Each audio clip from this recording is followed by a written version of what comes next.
You're listening to a podcast by the Perennial Leader Project. Welcome back to the podcast and Happy New Year to you all. Today we're pausing to revisit a few episodes from last year. This is not necessarily a best of collection. It's just a few clips that I found particularly insightful or helpful, and I wanted to share them with you. In this first clip, you'll hear a portion of my conversation with Samir Chopra on the meaning of anxiety. Next, you'll get a clip from my conversation with Professor Ross D. Inman on the wisdom of wrestling with, quote, big questions. And finally, I conclude the episode with a portion of my conversation with Professor J. Garfield, discussing what it means to live as a selfless person in the world. But before we start the episode, I have a couple quick announcements to share. First, you may have noticed a slight change to the podcast's name. It's now called Perennial Wisdom. The mission has not changed. We're still searching for practical wisdom across philosophical and spiritual traditions. This is simply a practical change. Many guests and listeners have thought the podcast was called Perennial Wisdom anyway, and the new name also aligns with the newsletter Perennial Meditations. The other announcement is a new podcast called Dying Every Day, Stoicism in a Year. Some of you who subscribe to Perennial Meditations know of the weekly series Dying Every Day, but after some contemplation and discernment, I've decided to do a deep dive into Stoicism this year, and I'd love it if you joined me. Dying Every Day is a daily podcast in which I turn selected passages from original Stoic writings into guided meditations on the art of living. I'll put a link in the show notes if you'd like to subscribe. You'll also be able to listen to these episodes on the Perennial Meditations YouTube channel. All right, I believe that is all for now. I hope you enjoy this episode or look back at 2024. I try to start by defining terms and maybe differentiating some things for the listeners so we're all on the same page. How do you define or think about anxiety in this book, like from a philosophical perspective? Very good question. Anxiety is quite a multifarious phenomena, as I acknowledge in the opening parts of the book. Given many names used to describe many moods, feelings, emotions, states of mind. Couple of clarifying notions to push it in the direction of what perhaps I'm most interested in. One is, it is distinct from fear in the sense that while fear is of something or someone or something or the other, of some entity, anxiety is a fear of nothing in particular. It is just formless fear. It is not fear attached to a definite target. If you have a definite target, then you have fear. If you don't have a definite target, it is a more inchoate kind of free-floating, signifier-free almost mood. That's anxiety. So, Freud, Heidegger, Sartre, various people have said anxiety is the fear of nothing or the fear of nothingness, because there is nothing there in particular to be fearful of, except the stuff that you can fill with your imagination. So it is such a formless fear that we don't even like it being formless, and we rush to fill it with concreteness sometimes. But it's the thing that bugs us, that even when everything is good, even when nothing is threatening us, we still feel kind of anxious. That mood is anxiety.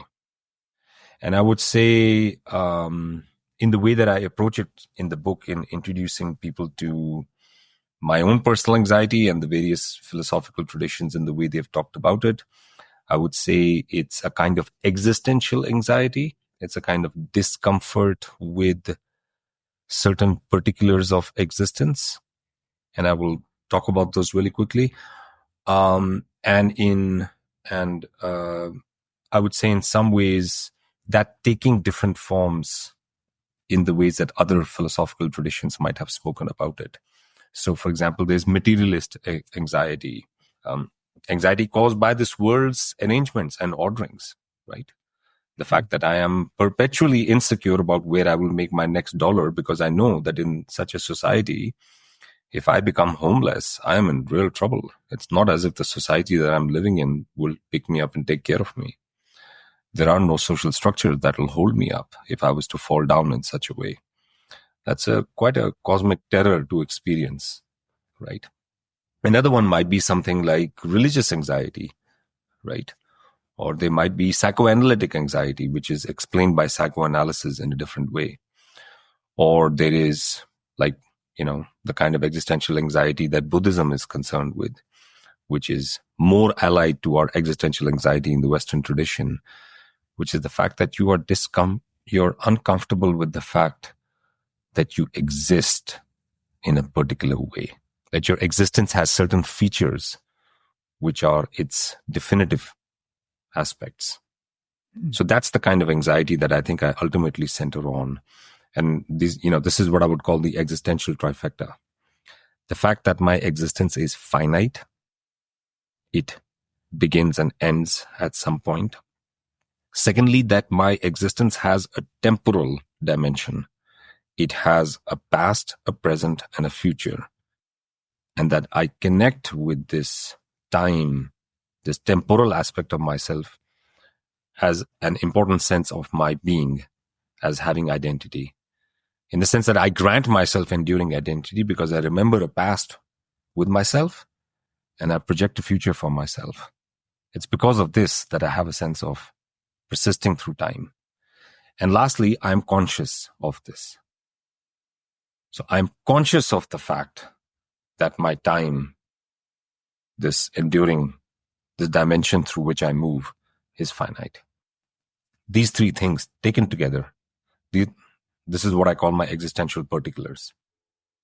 My relationship to these particulars ensures that I will be and that I am anxious. Because I am concerned about my future. I am projecting a future for myself, but yet I cannot know what it is. And in fact, I can only do so much about it. Similarly for my past, I remember my past. I regret my past. My past makes me fearful for my future, but I cannot do anything about it. So my ability with it is sharply delimited. This also makes me anxious. So I occupy this vanishing point between the regretful past, the anticipated future, my sense of my limited abilities caught in this nexus, my being conscious of it. And I'm not an unconcerned creature. Oh, I don't care about the future. I'm good. No, you are. You're very concerned. So if you're concerned, but yet you're incapacitated from finding out with any greater precision than your best science about what the future holds for you, then I put it to you that you are fundamentally an anxious creature. And our various anxieties are various clothings that we have put over this basic limitation of ours. It's, will I spend my time properly in this 80, 90 year shot that I get? Am I doing the right things? Am I spending it the right way? Do I have the right assignment of priorities and duties?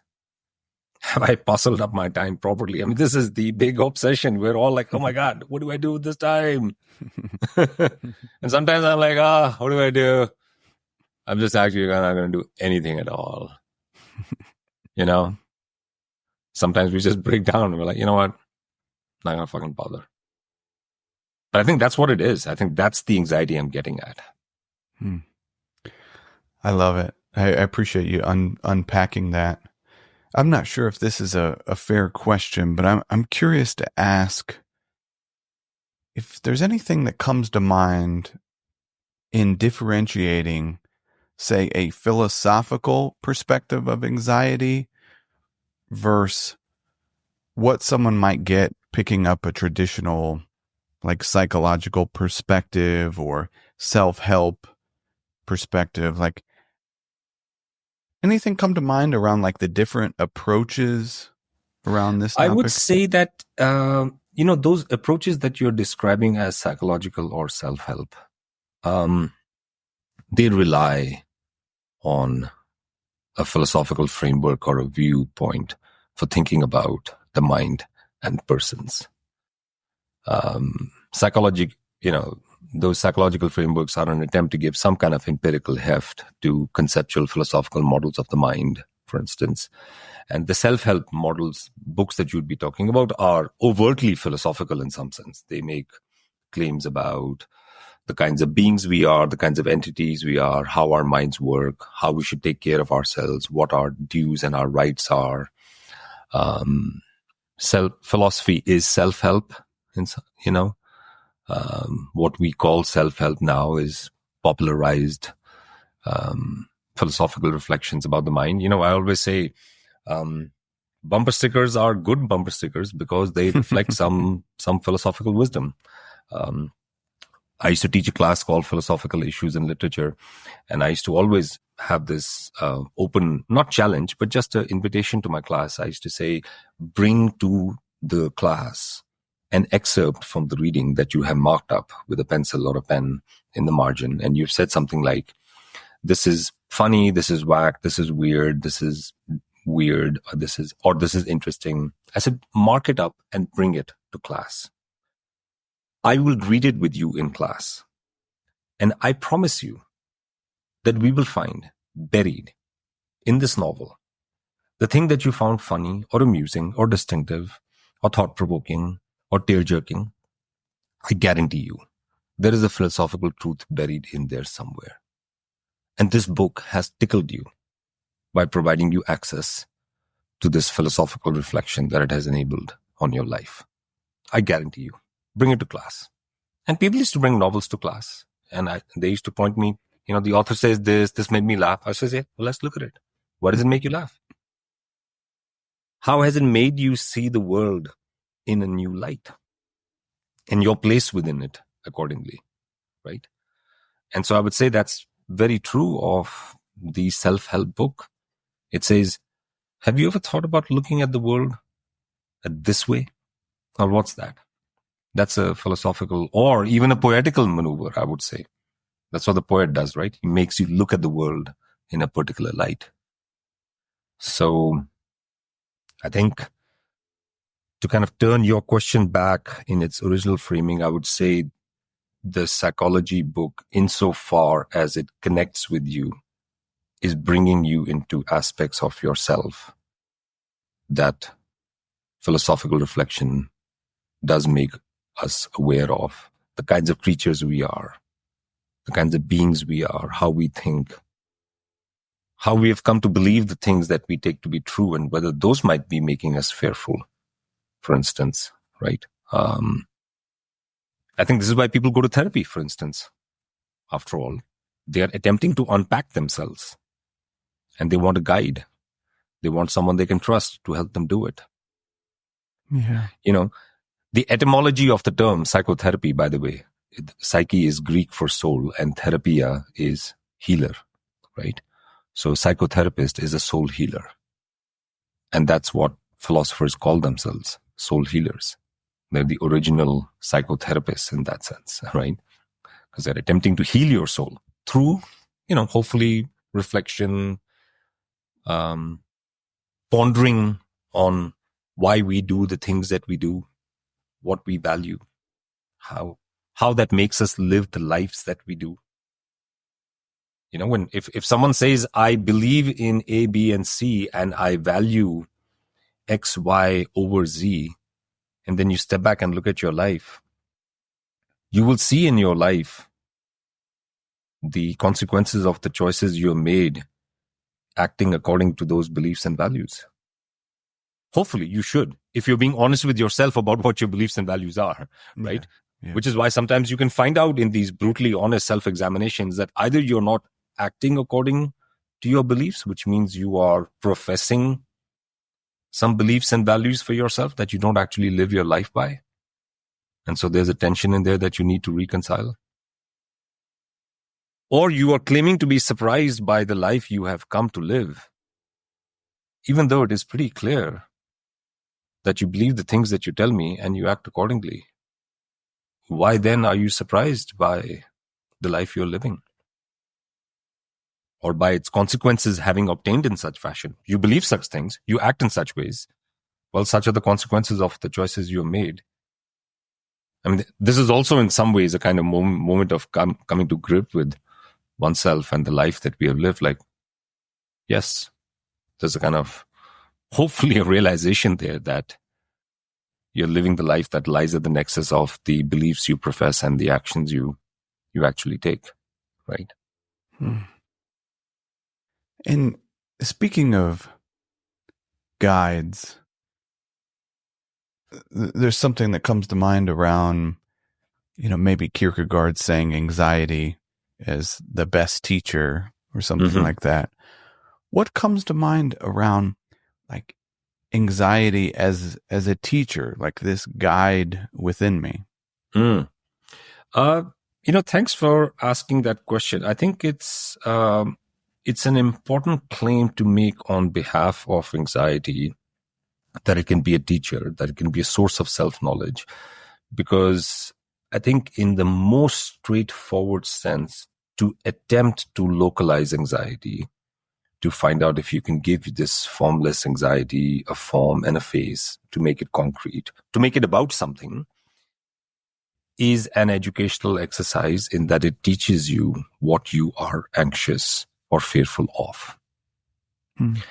And in understanding what it is that you are fearful of, you may come to understand something about the kinds of things that you have concern and care for.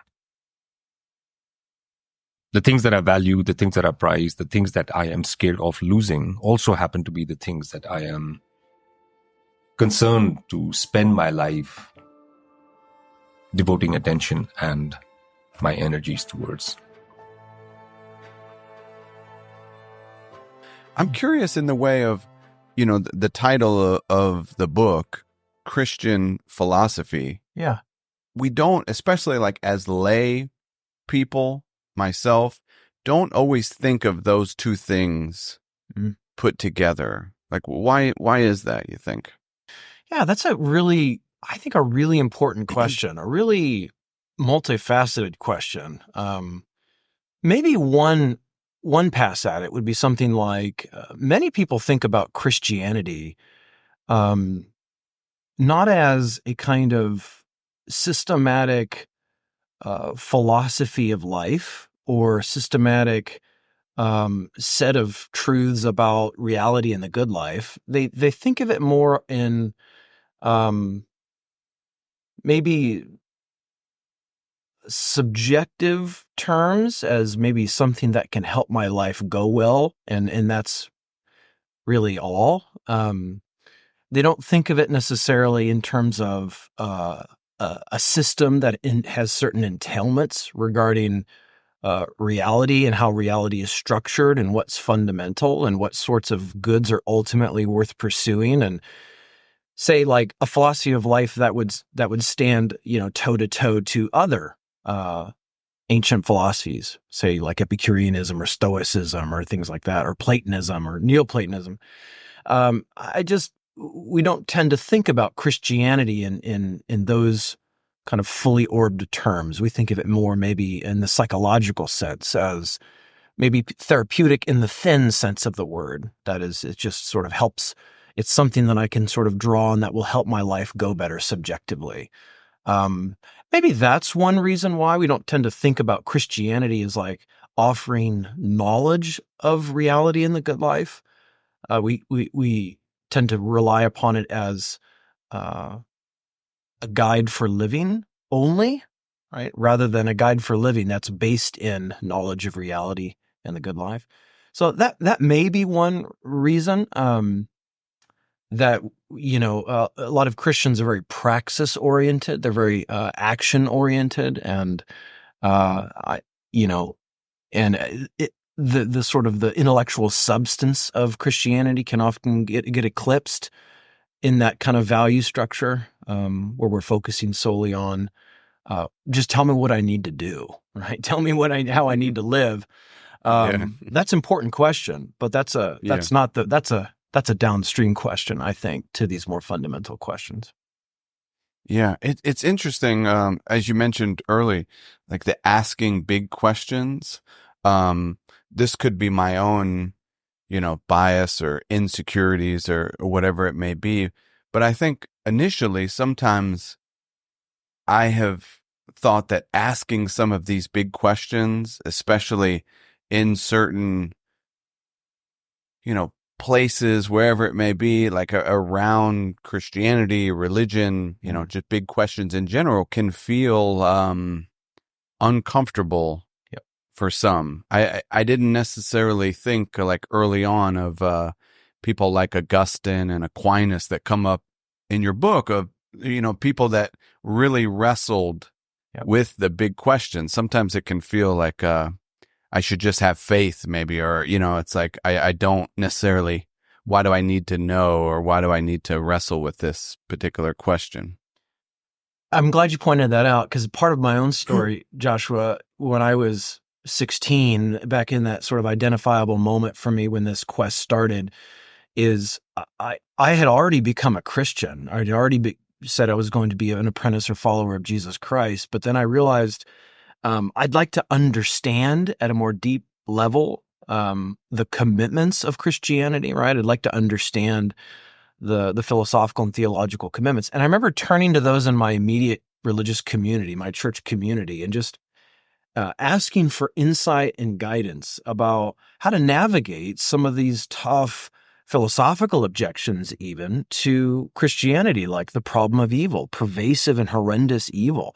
Is this the kind of world we would expect to see if Christianity were true? No, it's not. And so how do I think through these questions with substance and honesty, right? How do I wrestle? And I remember, Joshua, the response that I got was well-meaning, but it was something along the lines you just gave that, hey, you really shouldn't be pressing into these kinds of questions. You really need to just have more faith, whatever that was and how they were understanding that. Something along the lines of you just need to dial up your psychological certainty in these things rather than actually explore with intellectual substance. This is not a new question. Let's actually dive into how these questions were answered historically. There's a rich well of wisdom in the Christian tradition that I just was blind to and oblivious to. And so I think for me, it was realizing philosophy was that way of leaning in intellectually. It was a way of sort of moving from intellectual neutral, sort of idling in intellectual neutral in my faith, to actually seeking to understand what it is that I believe and testing its coherence, seeing if it's on reliable foundation. Does this view of the world make sense? That sort of thing. So I completely understand. And I think that might just be a function of many modern Christian communities than actually historic Christian teaching about the relationship between Christianity and philosophy. As I point out in the book, Christianity was a way of life for many of these ancient thinkers. It provided a truth-aimed, action-guiding view of the world for the sake of living well. And it had intellectual substance to it that guided one's life. And it was very much a rival way of viewing the world and living one's life. And so I guess for me, the more I dug into that rich well of wisdom in the Christian tradition, the more I became confident that I didn't have to shy away from intellectually exploring my faith. Beautiful. Let me ask you, as someone who doesn't have any sort of formal like theology training and things like that, I have always heard that monks and things like that generally start with philosophy before getting to some of the theology work. Is that true? Is that like a traditional thing of starting with philosophy before getting into theological training? Yeah, well, theology was considered, at least in the medieval schools, as the queen of the sciences. So there were certain prerequisites that you had to engage in by way of study before you were allowed to sort of engage in theological reflection. Mm, So logic, dialectic, philosophy. These were very much part and parcel of curriculum, university curriculum, um, before theology was on the docket, so to speak. And there are various interesting reasons for that. But yeah, depending on uh, who you focus on, that's right in some cases. Yeah. yeah, interesting. We generally start these conversations with maybe defining terms and things like that. And one that comes up early in the book is wonder. Yeah. So could you talk about, just the general, how are you thinking about wonder in daily life? Yeah, great question. Thank you. I think what initially got me wondering about this question about the nature of wonder was, the more you read around, as I'm familiar with your podcast now and some of the people you've had on, philosophy is a way of life. This sort of idea that philosophy begins in wonder, sort of an ancient philosophical way of life, was suffused with this posture of wonder. You find it in Plato's Theaetetus, you find it in Aristotle, you find it later in the Christian tradition. Wonder is kind of an essential ingredient to the philosophical life for many of these ancient thinkers. And it got me thinking, well, what is it to wonder? I mean, I know it when I see it, but how do I get a grasp on what is it? What sets the experience of wonder apart from other human experiences, right?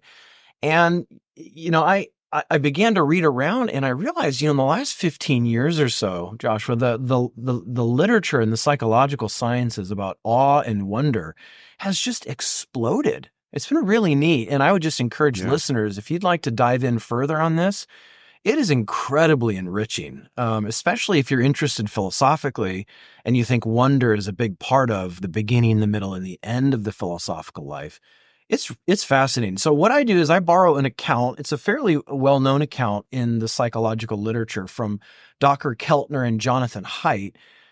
They say there are two basic ingredients to an experience of wonder. And the first is perceived vastness, and the second is a need for accommodation. So the first, perceived vastness, is one encounters something that's much larger than oneself, right? Something that's beyond one's ordinary range of experience or frame of reference, right? So we often express this as it was mind blowing, right? This could either be a physical like object, like the Grand Canyon. Uh, it could be another human being in terms of their like moral weight or gravitas, right? That just has an incredible impact on you. It could be an idea or a theoretical concept like the special theory of relativity or Gödel's theorem, those examples I give in the book, right? Something that's just theoretically complex, that's just mind blowing. It sort of shakes you out of the humdrum of ordinary experience. So perceived vastness. Remember, that doesn't just mean physical vastness, but just it could be theoretical vastness, ideological vastness, or physical vastness. But the second is a need for accommodation. So once you perceive the vastness of the object, you realize you've got to make some adjustments or accommodations in the way that you think about or conceive of the world, right? Maybe your view of the world was too small or too narrow or too one-sided. So it's the realization that your grasp on the world is too small. It's just not adequate to the way things truly are, right? Whether about the natural world, whether about mathematics or the structure of the physical universe, or even God. It could be theological as well. So it's these two conditions that Keltner and Haidt say, define an experience of wonder in particular, psychologically? I'm curious to ask Ross, in the way of wonder, and we're talking about this like way of life, is this something we should intentionally seek out, like intentionally attempt to experience, or does that take some of the awe and wonder out of it? Yeah. Well, I think for many of us, we don't have to be taught to seek experiences of wonder. And I just think, and the example I give in the book is, this would be an extreme kind of limit example, but the idea of space tourism, right? When people tell us when they come back from the edge of space, just the seeing Earth from the vantage point of space, just it hits them so hard and has such an impact on them that it actually puts their whole life into perspective. It makes them feel very small and insignificant, but in a good way, right? It sort of reorders their priorities. It makes them more connected to the Earth and other human beings on it. So I think, we all can't seek wonder in that sense, but I think even in a more mundane level, I think we crave experiences like this, these jaw-dropping, mind-blowing experiences, somewhere on the spectrum of wonder, whether that's in nature, right? Encountering the vast magnitude of the Pacific Ocean or the Grand Canyon, or learning something new that just, boggles the mind, or I didn't know that, right? There's this kind of aha experience that I think at a deep level, many of us crave. And I actually don't think these kinds of, if we were made, as I argue in the book, we were made for these kinds of experiences. I don't think they can actually be diminished by repetition.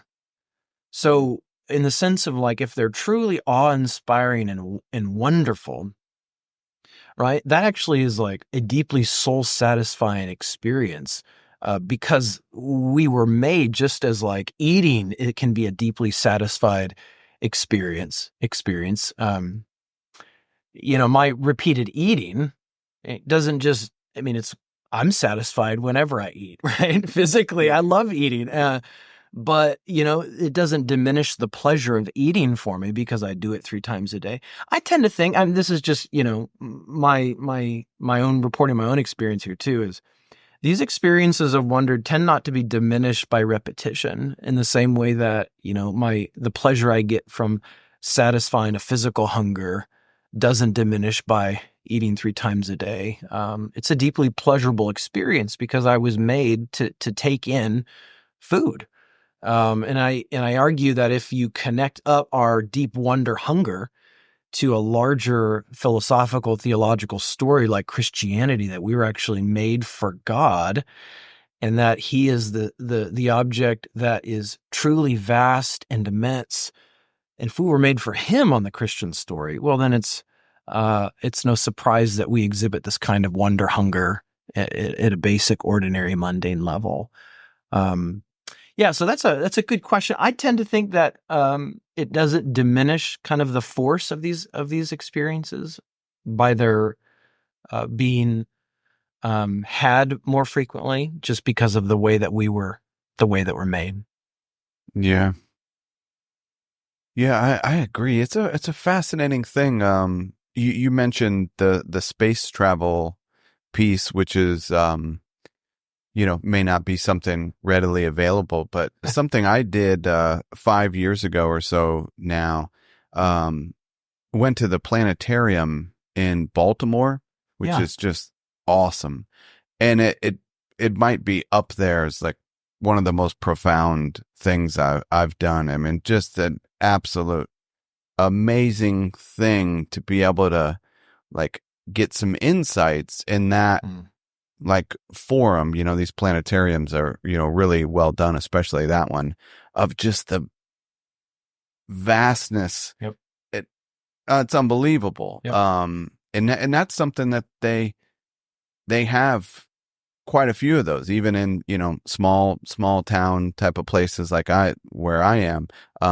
Those things exist. But even if not, that, like, looking up at the night sky, if we can remember to do it, and take it in, it's unbelievable. The mystery and the vastness is all around us, but it's so easy to miss.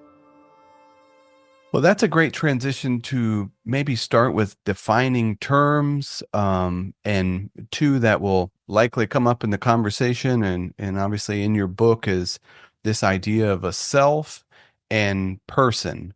Yeah. How do you briefly define and differentiate that? Obviously, this will be the topic of the entire conversation, but to get us started. Sure. I think that's really important. And I don't pretend that everybody uses these terms in the same way. And in a lot of colloquial conversation, we use them completely interchangeably. And some philosophers use them one way, some use them another way. But I think that for the purposes of this kind of investigation and this kind of conversation, it's really important to regiment our language so that we know what we're talking about and so that we can draw the distinctions that we need to draw without getting them all muddled and confused.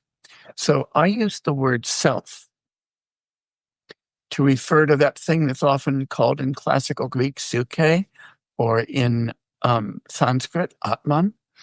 And that's the thing that I think we naively take ourselves to be, a kind of persistent soul, something that's constant throughout our lives, something that's distinct from our body, from our mind, is the thing that has the body and the mind, the thing that we experience as the subject of our experience, that's never an object, as the agent who's doing things, but not something on which we act.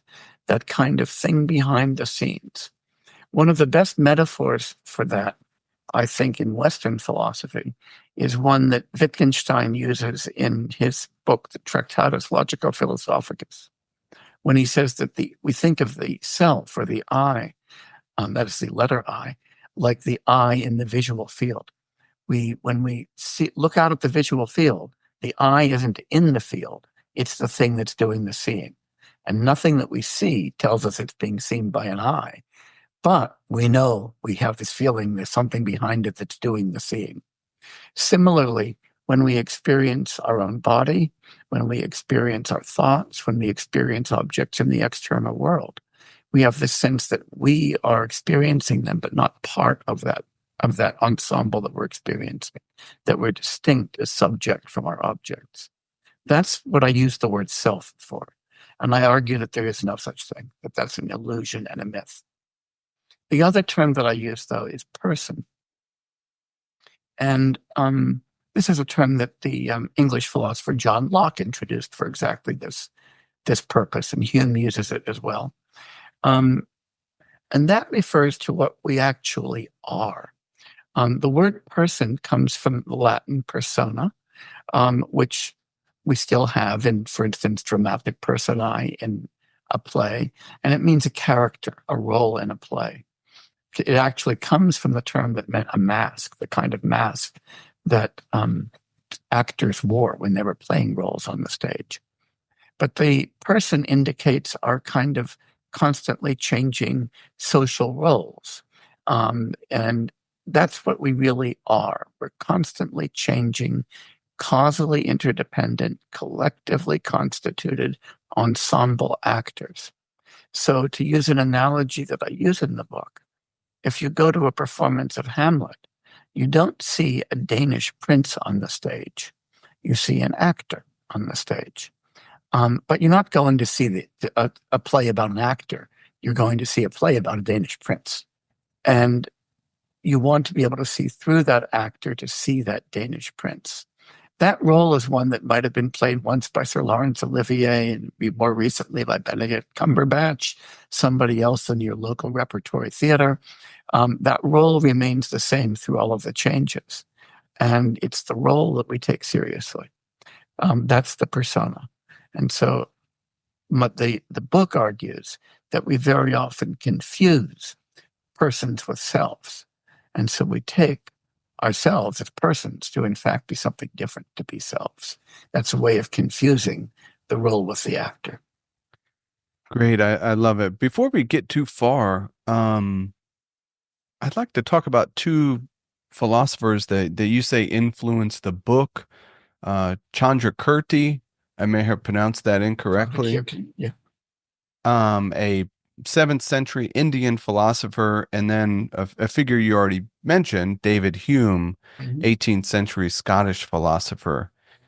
Could you briefly talk about these two and, how they've, influenced your thinking along the way? Yeah.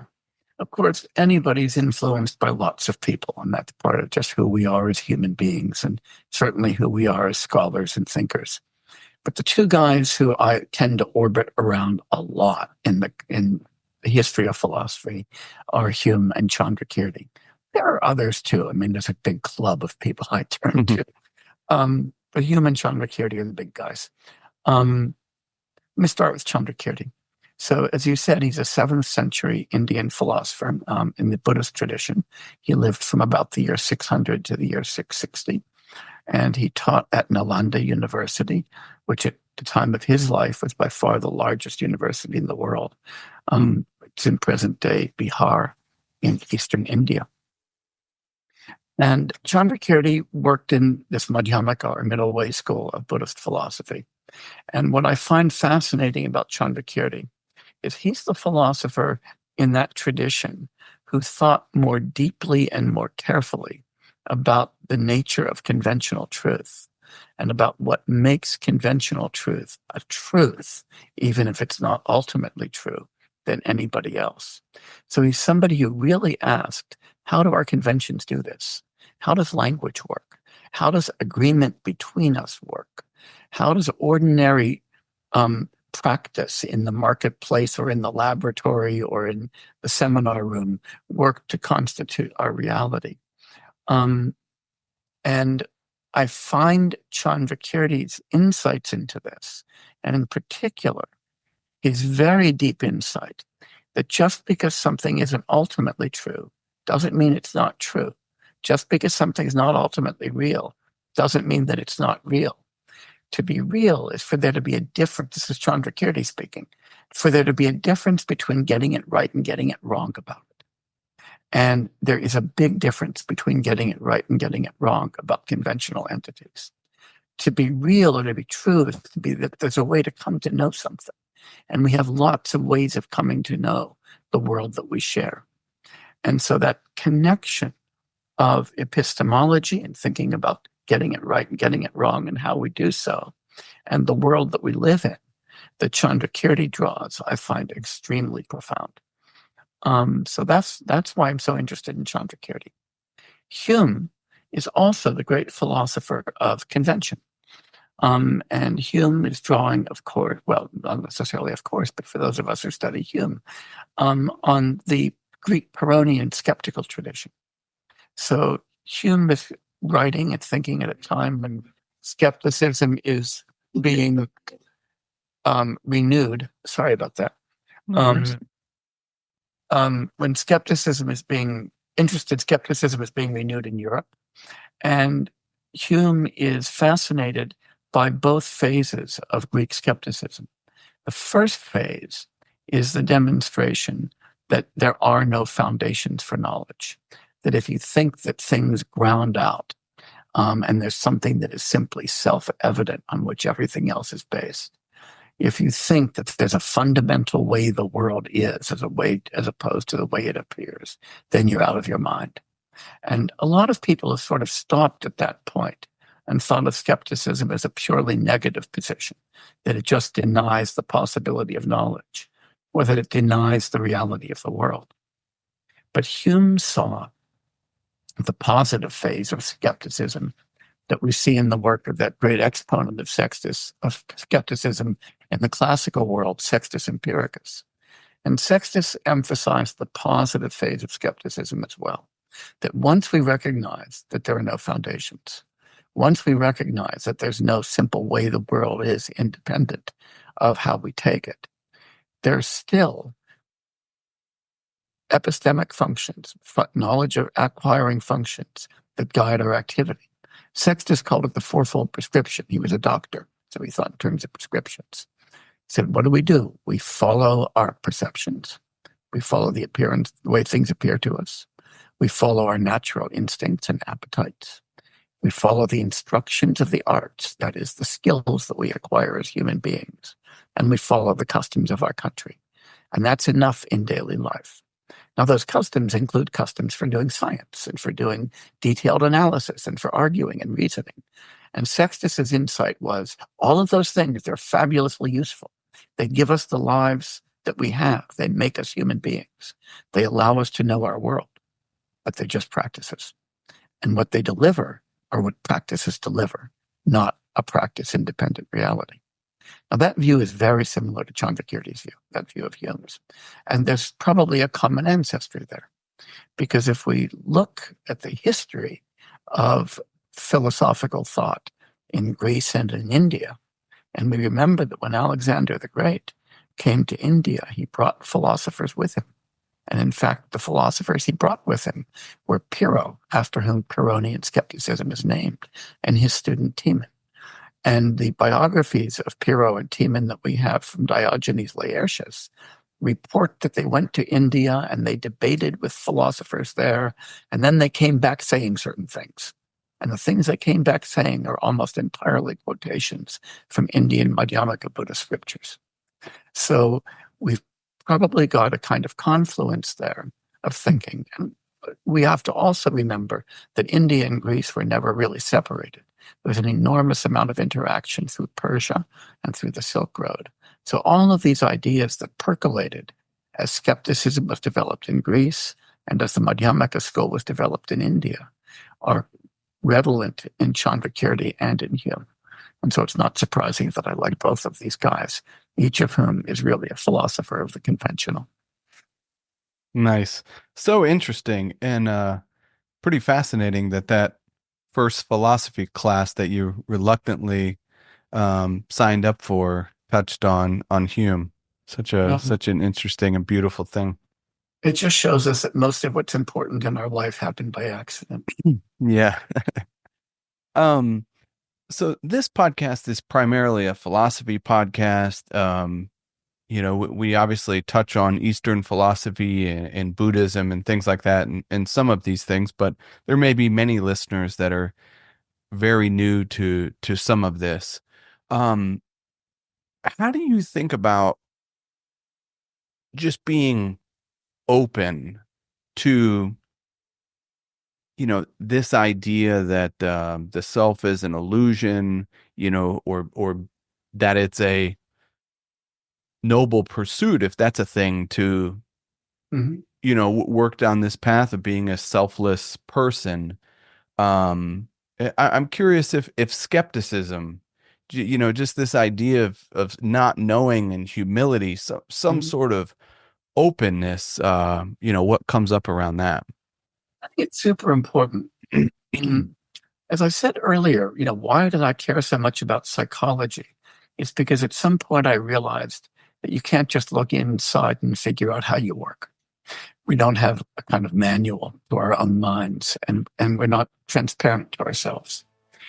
The longer you think about it, the more you think that you come to realize it's not just a matter of a lack of transparency, but it's the fact that we are subject to illusions of all kinds.